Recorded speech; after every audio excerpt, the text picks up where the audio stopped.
Hi everyone, ఈరోజు మన recipe వచ్చేసి చికెన్ కర్రీ. రైస్లోకి కానీ రోటీలోకి కానీ చాలా పర్ఫెక్ట్గా ఉండే ఈ కర్రీని ఎలా చేయాలో చూసేద్దాం రండి. నేను ఇక్కడ 1 కేజీ చికెన్ తీసుకుంటున్నా. దాన్ని మ్యారినేట్ చేయడం కోసం కొంచెం పసుపు, 2 టీ స్పూన్స్ కారం, అలాగే 1 teaspoon ginger garlic paste, అలాగే కొంచెం సాల్ట్, అలాగే 1 టేబుల్ స్పూన్ కర్డ్, ఇంకా కొంచెం నిమ్మకాయ, ఒక బద్ద నిమ్మకాయ కూడా పిండేసుకొని మ్యారినేట్ చేసుకున్నా. ఇది మనం ఒక 30 మినిట్స్ సైడ్ పెట్టేసుకోవాలి.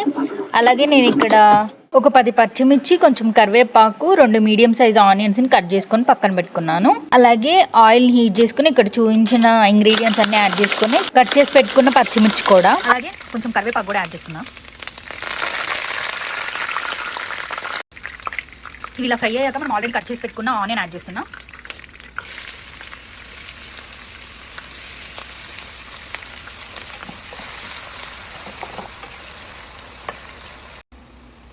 ఆనియన్స్ ఇలా ఫ్రై అయ్యాక మనం ఆల్రెడీ మ్యారినేట్ చేసి పెట్టుకున్న చికెన్ యాడ్ చేస్తున్నాను.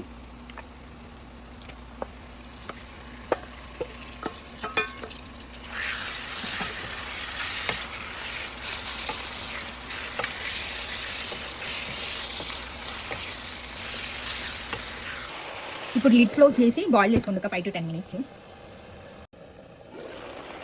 5 మినిట్స్కి ఒకసారి చెక్ చేసుకొని మిక్స్ చేసుకోండి. ఇలా చికెన్లో నుంచి వాటర్ మొత్తం బయటకు వచ్చి ఎవాపరేట్ అయ్యే వరకు మనం ఫ్రై చేసుకోవాలి.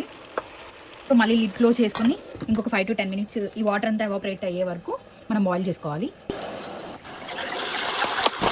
నెక్స్ట్ ఇక్కడ టేస్ట్కి సరిపడా సాల్ట్, అలాగే కొంచెం 1 టీ స్పూన్ కారం యాడ్ చేస్తున్నాను. అలాగే కొంచెం ధనియా పౌడర్, ఒక 1/2 టీ స్పూన్ గరం మసాలా కూడా యాడ్ చేసుకోవాలి.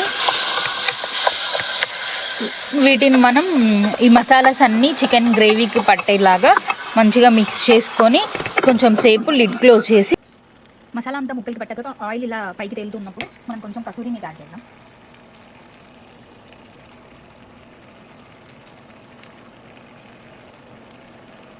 లోనే కొంచెం కరివేపాకు, అలాగే కొంచెం ఒక 3 నుంచి 4 పచ్చిమిర్చి, అలాగే ఒక గుప్పెడు కొత్తిమీర యాడ్ చేస్తున్నాం.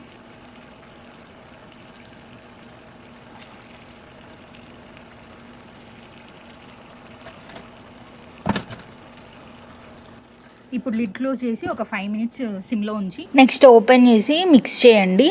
మంచి అరోమాతో చాలా టేస్టీగా, అండ్ మీరు బగారన్నంలోకి తిన్నా, చపాతీలోకి కానీ రైస్లోకి కానీ చాలా పర్ఫెక్ట్గా ఉంటుందండి. ఒకసారి ట్రై చేయండి.